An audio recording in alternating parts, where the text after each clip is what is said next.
మీరందరూ ఈ వీడియో ఇప్పుడు చూస్తున్నారంటే ఈ కేసులో ఆల్రెడీ ఏం జరిగిందో మీ అందరికీ తెలిసే ఉంటది.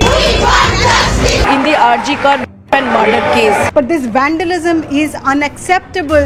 నార్కో అనాలిసిస్ టెస్ట్లు చేయాలని భావిస్తోంది. ఒకవేళ మీకు ఐడియా లేదనుకోండి, ఫస్ట్ ఈ వీడియో వెళ్ళి చూడండి, you will understand it way better. నా ఛానల్లో నా వీడియోస్ లో నేను చాలా రేర్ గా చెప్తాను ఎండ్ వరకు వీడియో చూడండి అని చెప్పి. మళ్ళీ చెప్తున్నా, దయచేసి ఈ పార్ట్ ఎక్కడ స్కిప్ చేయకుండా ఎండ్ వరకు ఈ వీడియోని చూడండి. ఎందుకంటే ఇప్పుడు నేను చెప్పే మ్యాటర్స్ అన్ని ఏ న్యూస్ ఛానల్స్ వాళ్ళు కూడా కవర్ చేయరు. అసలు ఫస్ట్ ఆఫ్ ఆల్ ఈ వీడియో ఉంటదో పోతుందో కూడా తెలియదు నాకు. అంత దారుణమైన డార్క్ నిజాలు ఉన్నాయి ఈ వీడియోలో. అందుకే అవేర్నెస్ కోసం ఈ వీడియోని ఎంత అంటే అంత షేర్ చేయండి. వీడియోలో నేను మాట్లాడుతున్న ఆర్టికల్స్, వీడియో లింక్స్ అన్ని ఈ వీడియో డిస్క్రిప్షన్ లో మీకు దొరుకుతుంది.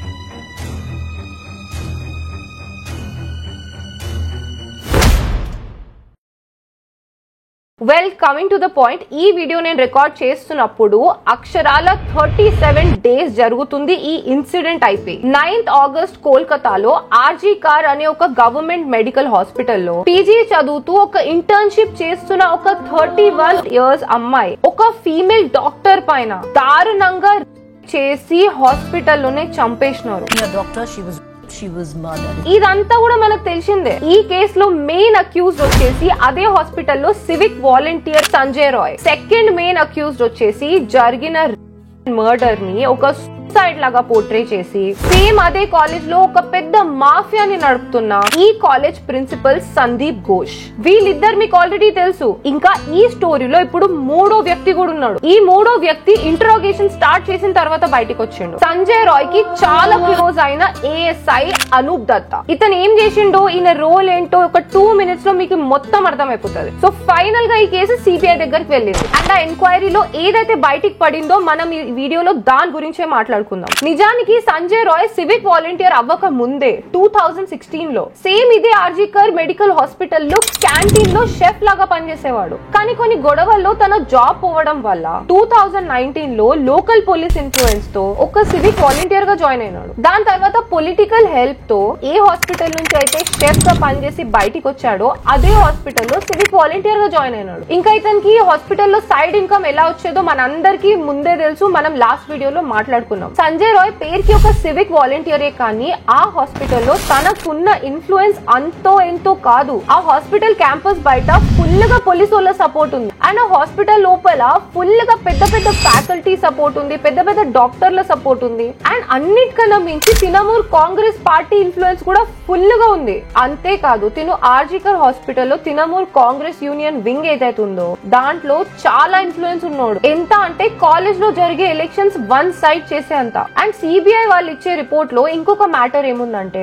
ఆ హాస్పిటల్ వెల్ఫేర్ వింగ్ లో చేరే ఎవరైతే కొత్త పోలీస్ ఆఫీసర్స్ ఉన్నారో వాళ్ళలో కొంతమందిని సంజయ్ రాయ్ అప్రూవ్ చేయలేదని చెప్పి వాళ్ళకి ట్రాన్స్ఫర్ ఇచ్చేసినారు. అది కూడా ఒక్కరికో ఇద్దరికో కాదు, 6 పోలీస్ ఆఫీసర్స్ కి. ఒక నార్మల్ గా 10,000 రూపీస్ పర్ మంత్ కి పనిచేసే సివిక్ వాలంటీర్ కి వెహికల్ మీద పోలీస్ స్టిక్కరింగ్ వేయించుకొని, టీ షర్ట్ పైన పోలీస్ లోగో పెట్టుకొని, పోలీస్ లాగా బిల్డప్ లు కొడుతూ, పోలీస్ కి మాత్రమే అలొకేట్ చేసిన క్వార్టర్స్ లో ఉంటూ ఇలా ఇష్టం వచ్చినట్టు బిహేవ్ చేయడానికి main reason ASI rank police officer Anoop Datta. Sanjay Roy కి ఇలాంటి పవర్స్ అన్ని ఇచ్చింది ఇతనే. అండ్ ఈ క్రైమ్ చేసిన తర్వాత వెళ్లి పడుకుంది కూడా ఇతను ఇచ్చిన రూమ్ లోనే. ఈ మ్యాటర్ అంతా బయటికి వచ్చిన తర్వాత ప్రెస్ వాళ్ళు క్వశ్చన్స్ అడుగుతున్నారని చెప్పేసి పారిపోయిండు. బట్ సేమ్ అదే రోజు సిబిఐ వాళ్ళు ఇతన్ని 8 hours ఎంక్వైరీ చేసినారు. అండ్ అదే ఎంక్వైరీలో తెలిసింది సంజయ్ రాయ్ అండ్ ఇతను ఎంత క్లోజ్ అని చెప్పి. సో దీన్ని బట్టి మనందరికి అర్థమైపోవాలి సంజయ్ రాయ్ బ్యాక్గ్రౌండ్ చిన్నది అస్సలు కాదు అని చెప్పి. తను అనూప్ దత్తా టీమ్ లో ఒక మెంబర్, ప్రిన్సిపల్ సందీప్ జోష్ కి కావాల్సిన వాళ్ళలో ఒక్కడు. అంతకు మించి తినమూర్ కాంగ్రెస్ పార్టీలో బాగా ఇన్ఫ్లుయెన్స్ ఉన్న మెంబర్. తెలియని వాళ్ళకి చెప్తున్నా, తినమూర్ కాంగ్రెస్ అనేది మమతా బెనర్జీ పార్టీ.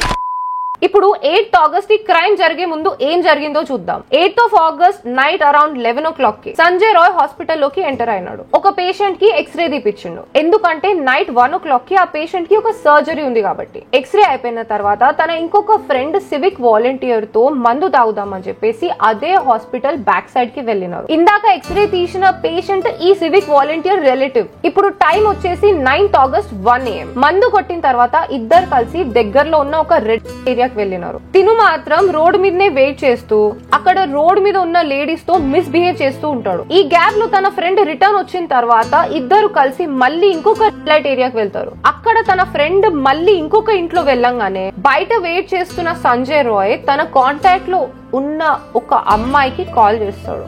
పిక్చర్స్ పంపి అని చెప్పి అడుగుతాడు. ఆ అమ్మాయి కొంచెం డబ్బులు డిమాండ్ చేయంగానే ఆన్లైన్ లో ఆ డబ్బులు ట్రాన్స్ఫర్ చేసి వాట్సాప్ లో ఆ ఫోటోలు తెప్పించుకుంటాడు. ఇప్పుడు టైం వచ్చేసి అరౌండ్ 1:45 AM. అండ్ కొంచెం సేపు తర్వాత బయటికి వచ్చిన తన ఫ్రెండ్ ఊబర్ బైక్ బుక్ చేసుకొని తన ఇంటికి తను వెళ్ళిపోతాడు. ఇప్పుడు టైం అరౌండ్ 2:40. ఇప్పుడు ఒక్కడే మిగిలిన సంజయ్ రాయ్ మళ్ళీ మందు కొట్టి తాగుతూ తన ఫోన్ లోనే చూస్తూ ఉంటాడు. ఇప్పుడు time around 3 o'clock at night. బాగా తాగున్న కండిషన్ లోనే సంజయ్ రాయ్ హాస్పిటల్ కి బయలుదేరుతాడు. అరౌండ్ 3:50కి హాస్పిటల్ లోకి ఎంటర్ అయినాడు. లోపలికి వచ్చిన సంజయ్ రాయ్ డైరెక్ట్ గా 3rd floor లో ఉన్న సెమినార్ హాల్ లోకి వెళ్ళలేదు. హాస్పిటల్ లో ఉన్న ప్రతి రూమ్ లోకి వెళ్లి చెక్ చేయడం స్టార్ట్ చేసిండు. He was ideally searching for somebody who's alone. Hospital లోకి ఎంటర్ అయిన తర్వాత అరౌండ్ 13 minutes కి అంటే ఎగ్జాక్ట్లీ 4:03 AM కి సంజయ్ రాయ్ సెమినార్ రూమ్ లోకి వెళ్ళాడు. అండ్ క్రైమ్ చేసిన తర్వాత అరౌండ్ 4:40కి బయటికి వచ్చి అసలు ఏం తెలియనట్టు ఏఎస్ఐ అనూప్ దత్తా ఇచ్చిన రూమ్ కి వెళ్లి పడుకున్నాడు. ఇంకా దీని తర్వాత ఏం జరిగిందో ఒక టైం లైన్ లో మనం చూద్దాం. అరౌండ్ 7 o'clock కి ఫస్ట్ బాడీని ఐడెంటిఫై చేసినారు. 7:20కి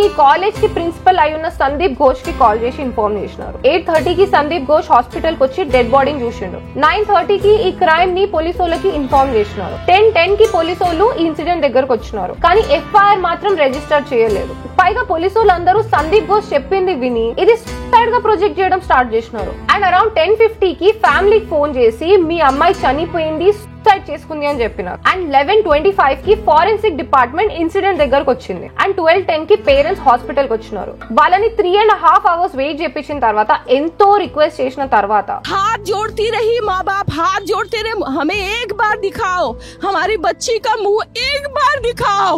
విక్టిమ్ ఫాదర్ కి బాడీ చూపించిండు. ఇంకా విక్టిమ్ ఫాదర్ బాడీ చూసిన తర్వాత ఏడ్చుకుంటూ బయటికి వచ్చి ఇది సూసైడ్ కాదు, ఇది ఒక మర్డర్ అని చెప్పినారు.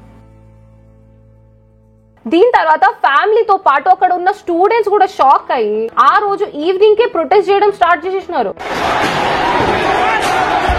అండ్ అదే రోజు ఈవినింగ్ అరౌండ్ 6:10కి ఈ బాడీని అటాప్సీకి పంపించినారు. అండ్ ఈ ప్రొటెస్ట్ చేస్తున్న విక్టిమ్ కోసం తన ఫ్రెండ్ ఇంకొక డాక్టర్ ఈ బాడీ అటాప్సీకి పంపించినప్పుడు ఏదో ఒక వీడియో రికార్డ్ మాత్రం ఉండాలి అని చెప్పి డిమాండ్ చేసినారు. అండ్ ఈ ప్రాసెస్ మొత్తాన్ని వీడియో తీసినారు. బాడీ మొత్తంలో ఎక్కడెక్కడ ఏమేం గాయాలు ఉన్నాయని చెప్పేసి ఒక పెద్ద లిస్ట్ ప్రిపేర్ చేసినారు. దీంతో బయట ప్రొటెస్ట్ చేస్తున్న డాక్టర్స్ అందరికి క్లియర్ గా అర్థమైపోయింది ఇది సూసైడ్ మాత్రం ఎట్టి పరిస్థితిలో కాదు, ఇది ఒక కోల్డ్ బ్లడెడ్ మర్డర్.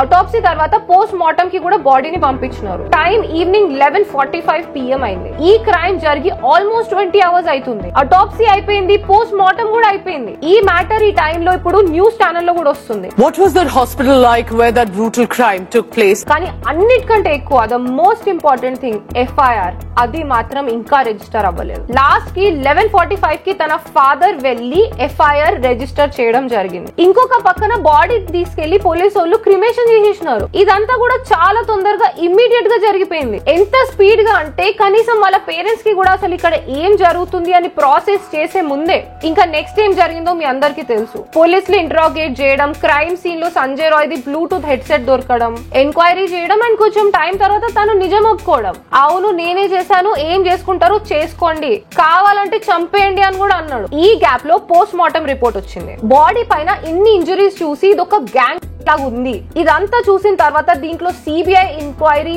అవ్వాలి. Finally, by tomorrow 10 AM in the morning, this case has to be handed over to the CBI. What is your reaction? And CBI దీంట్లో ఇన్వాల్వ్ అవ్వడం ఇదంతా జరిగింది. అండ్ CBI ఎంక్వైరీలో బయటపడిన మెయిన్ పాయింట్స్ ఏంటంటే ఒకప్పుడు same ఇదే ఆర్జికర్ కాలేజ్ హాస్పిటల్ ని B గ్రేడ్ మూవీస్ తీయడానికి కూడా అలౌ చేసినారు. లాస్ట్ 10-15 years లో అక్కడ ఎంత మంది చనిపోయినారు అనేది ఒక పెద్ద లిస్ట్ ఉంది. అండ్ ప్రతి ఒక్కరు సస్పీషియస్ గా సూసైడ్ చేసుకున్న వాళ్ళే. So these incidents are not something new to this college.